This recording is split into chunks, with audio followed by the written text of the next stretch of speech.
Hi, my name is Adrian and I'm an author. I'm 29 and come from the most beautiful city in the US, which is Savannah, Georgia. I recently gained popularity as an author and it is quite amazing, to tell the truth. And it also made me believe how life runs in a full circle, and you surely get to slap back in the face to people who once wronged you. To put it simply, I was actually born into this world with a silver spoon.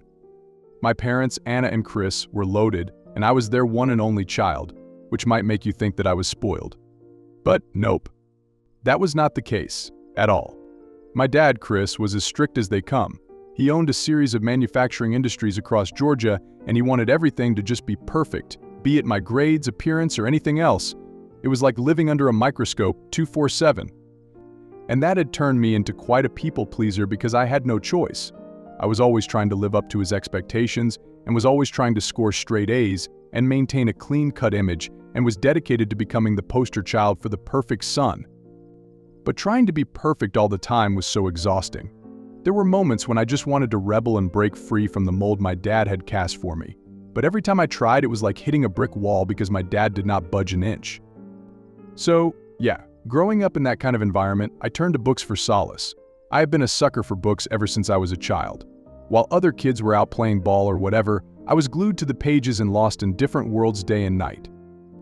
On those pages, I could be anyone and do anything without worrying about measuring up to someone else's standards.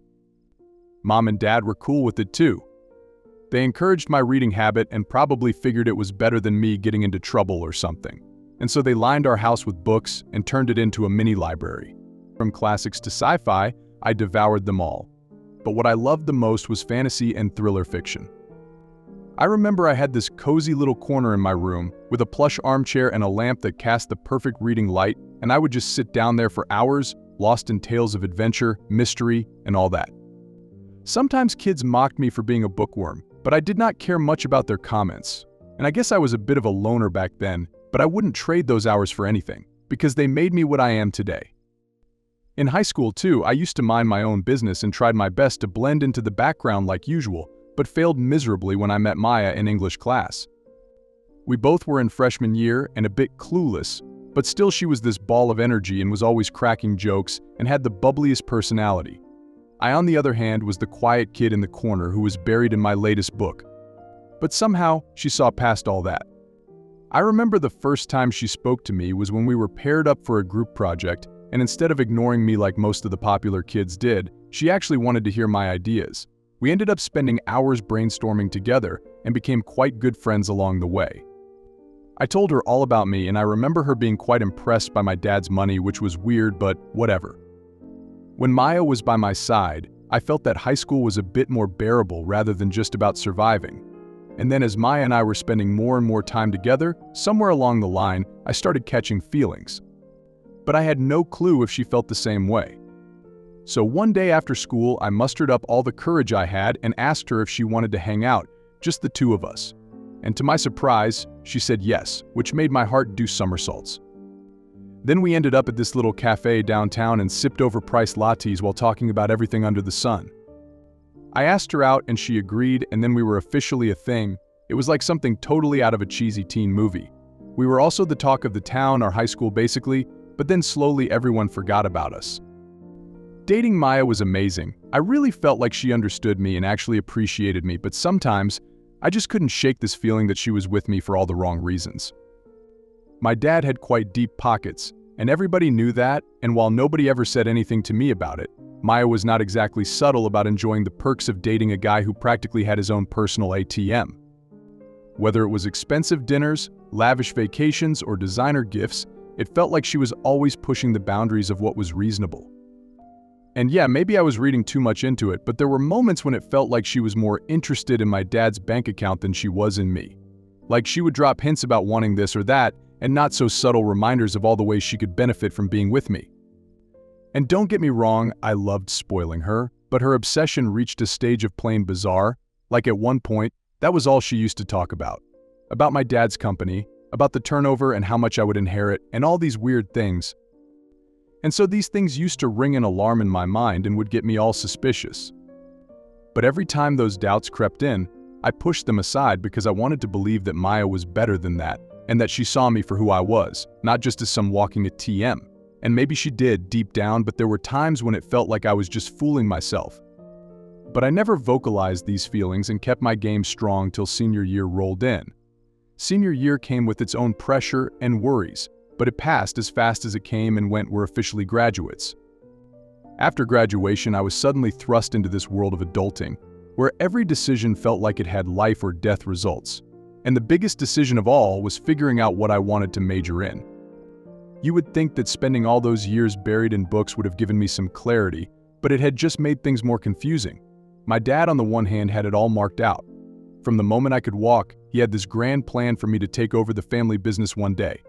But I had absolutely no interest in it. Dad, there is something I need to talk to you about. Sure. What's on your mind? I have been thinking a lot about college, and I have decided I want to major in literature. Writing is my passion, and I really want to pursue it. Literature? Adrian, we have talked about this. You need to major in business administration. You have a place in the family business waiting for you. I know, but I don't want to work in the manufacturing industry. I need to follow my own path. Your own path? Adrian, this isn't some hobby we are talking about. This is your future. The business is stable, it is successful, and it is your responsibility to continue that legacy. But it is not my dream. It is yours. I don't want to spend my life doing something I hate. Why can't you understand that? Because writing won't pay the bills, Adrian. It is not a reliable career. You are being naive. The business is a sure thing. You need to think practically. Practicality isn't everything, Dad. I don't want to argue about this anymore, Adrian. You will choose to carry on the legacy. That's it. My dad was one of those guys who believed in the whole like father, like son thing, and he wanted me to follow in his footsteps and take up courses that would groom me to be the next big shot in the world of business. But the problem was that it just was not me. I mean, I had mad respect for what he had built and all the long hours he had put in and the sacrifices he had made, all of it. But the thought of spending the rest of my life crunching numbers and sitting through endless board meetings made my skin crawl. What I really wanted was to pursue literature and to lose myself in the world of words and stories. But every time I brought it up to my dad, it was like banging my head on the wall. He just couldn't wrap his head around why anyone would choose books over his perfect company and be hung up like a madman on me taking up a business major to study. I was so worried and sad about this whole thing, so I decided to discuss it with Maya. I thought she had my back, but when it came down to it, she was all about siding with my dad and pushed me to follow in his footsteps like everyone else. I remember the first time I told her. Instead of being supportive like I expected, she hit me with this whole speech about stability, about how I needed to think about my future, blah, blah, blah. And yeah, I get it that she must have just been looking out for me. But it still hurt because I was pouring my heart out about my dreams and all she could think about was my dad's approval. It was not just that one time either. Every chance she got, Maya was in my ear, whispering doubts and fears about whether I was making the right choice. And yeah, maybe she thought she was helping, but all it did was make me second-guess myself even more. I wanted to believe she had my best interests at heart, and that she was just trying to protect me from making a mistake. But deep down, I had a feeling that maybe she was just scared of what would happen if I did not toe the line and if I did not follow the path my dad had laid out for me, and how maybe I wouldn't make it big.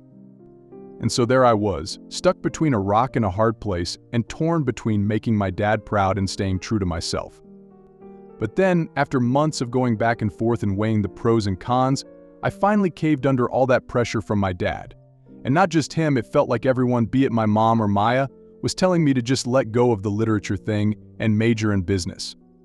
And I swear making that decision was like ripping out a piece of my soul. So I filled out the application for Emory University and checked off all the boxes for business administration and management like it was no big deal. But it was a big deal. It felt like I was giving up on a part of myself and on the dream I had held onto for as long as I could remember. I tried to tell myself that it was for the best, and that maybe I could still find a way to incorporate my love for literature into my life somehow. But deep down, I knew it was just a way to make myself feel better about betraying everything I stood for. So my college started a few weeks later and I moved to Atlanta for it. As expected, my subject didn't catch my attention one bit, so I understood pretty quickly that I was just there for survival and to just bear it all. I was in my first year and the college didn't entice me much and books were my only source of survival. Then one day out of nowhere I had this urge to write one myself, and I figured, why not try my hand at creating my own little world? Also, I had this amazing storyline in mind, which I really wanted to pen down, and so it further ignited my passion to write a book. So, armed with nothing but a notebook and a wonky storyline, I dove headfirst into writing my first book, and it was a wild ride, to put it simply. I used to spend late nights hunched over my desk and scribbling away until my hand cramped up. But every word and sentence felt like I was pouring a piece of me onto the page. I didn't have a clue what I was doing at first, but with each chapter and each plot twist, I could feel myself getting better. And so by the time the second year rolled around, I had a completed manuscript in my hands, and I was pretty proud of it. I had thought of telling Maya once I was halfway through the novel, and so I did, and I thought she would be excited for me. We had been together for a while, and I figured she would be one of the first people to cheer me on. But I was wrong. We were sitting on the couch one night, and I casually brought it up. Hey, I have been working on this book for a while now, and I'm thinking about trying to get it published. Really? A book? Aren't you supposed to be focusing on business school stuff?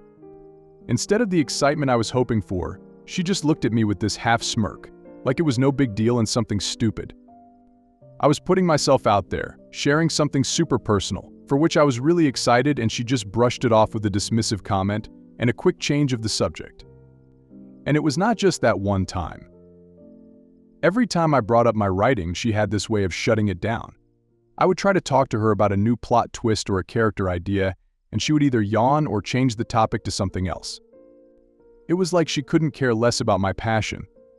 I tried to tell myself she was just busy or stressed, but deep down it hurt.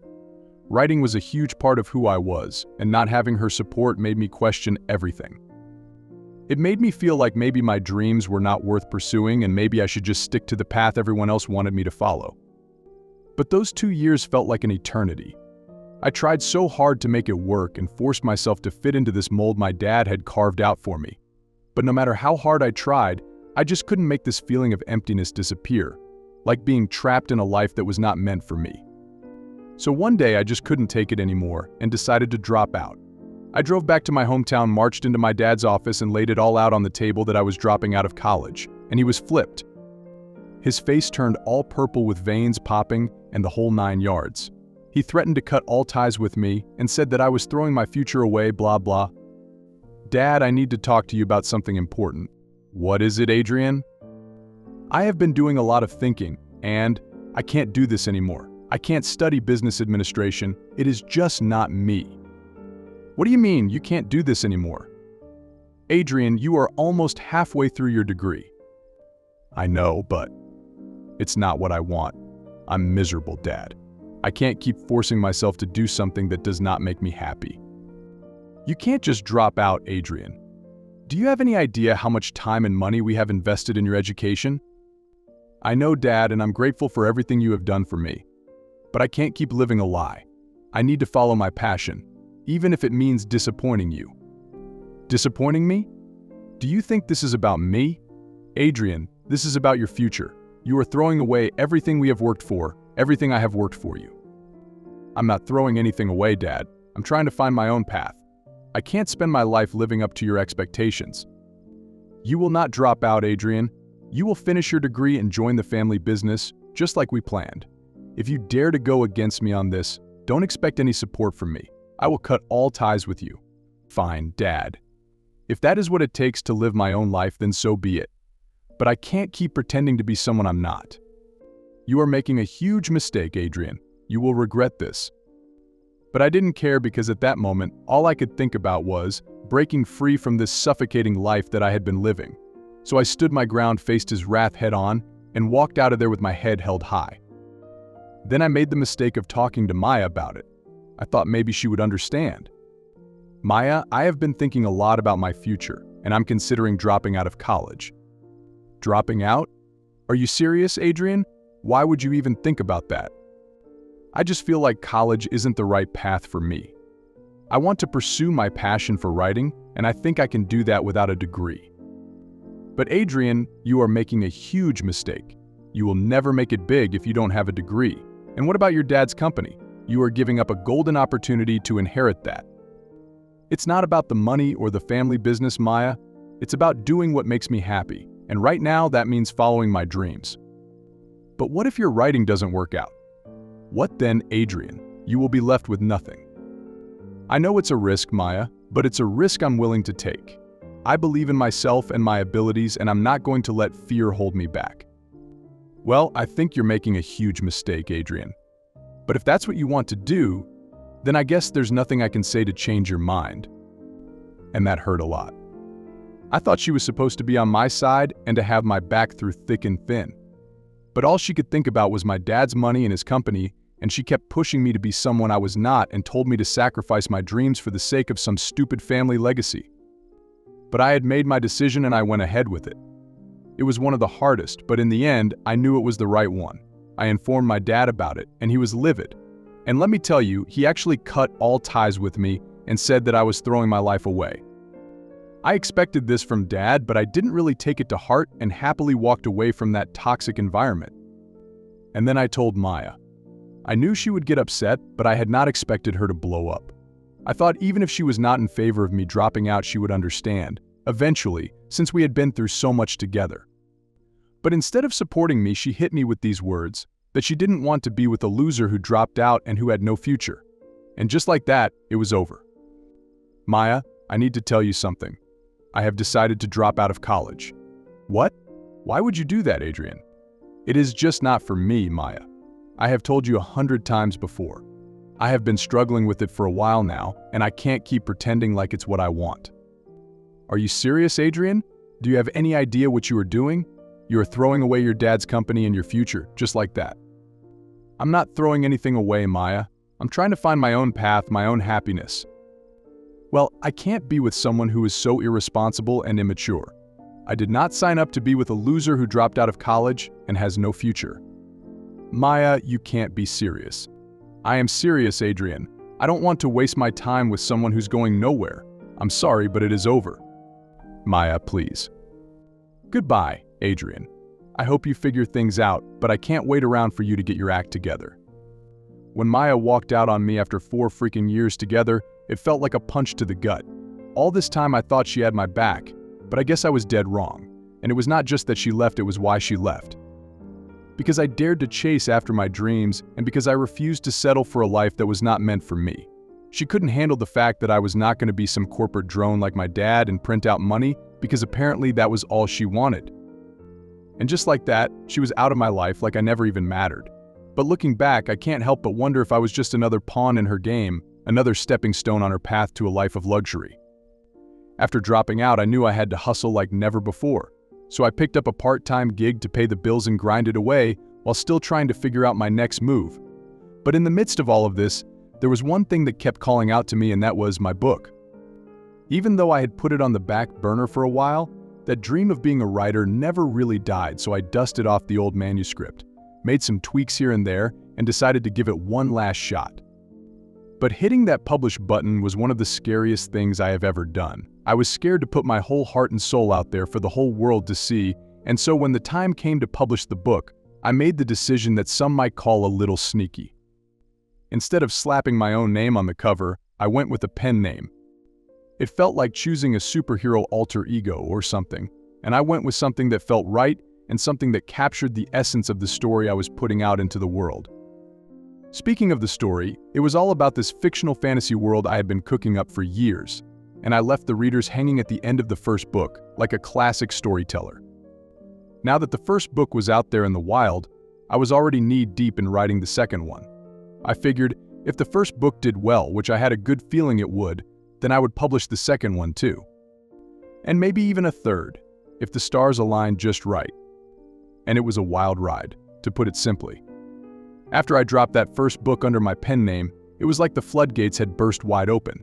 People were eating up my story like it was candy, and before I knew it, I was an author with a hit on my hands. Of course, I couldn't leave my readers hanging, so I buckled down and churned out the second book. And the response was even crazier than the first time around. And from there, it was like a snowball rolling downhill, totally unstoppable. Book signings, interviews, fan conventions, and all that, and I was there just soaking up every minute of the limelight.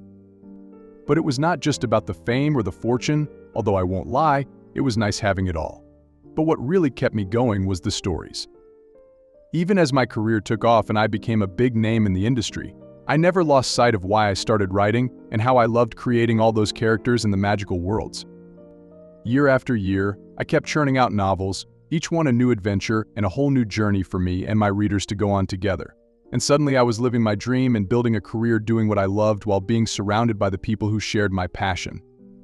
So, I had not talked to my parents since I dropped out of college, and things did not end on good terms. But after all this time, I had a feeling that I needed to go back and make things right. So I mustered up some courage and made the trip back home. And my dad was not happy to see me. At first, he was all fiery and lectured me yet again about how I had ruined everything, how I had thrown away all the opportunities he had worked so hard to give me. And yeah, it hurt like hell to hear him say those things, but I knew I had to stay strong to stand my ground. After he was done, I told him my whole story and spilled my guts about how I had struggled to find my place in the world and how writing had saved me in more ways than one. And to my surprise, he finally understood where I was coming from. And then, miracle of miracles, he forgave me just like that. All the years of anger and resentment just melted away, and we were back to being father and son again. It was like I could finally breathe easy knowing that I had made things right. Then a few months back, I was on my way to Italy for this book event/vacation, and I was feeling pretty good about it. I was at the airport with my publishing house manager, and that was when, out of nowhere, I bumped into Maya, my ex-girlfriend. Adrian? Wow, I can't believe it's you. Maya. Hi, long time no see. Yeah, it has been a while. Oh, this is my fiancé, Daniel. Daniel, this is Adrian, my old friend from college. I shook hands with Daniel. So, where are you heading? Oh, we are off to Italy for a romantic getaway. Daniel has been working so hard, and I thought he deserved a break. Last I heard, you dropped out of college. Must be hard to afford anything now, especially trips to Italy. I wonder what a college dropout like you can afford. Well, I don't know about others, but this one can afford Italy, for sure. I'm heading there for a book event and a bit of a vacation too. A book event, huh? Didn't know you were still into that. So I guess your dad would be funding this trip, right?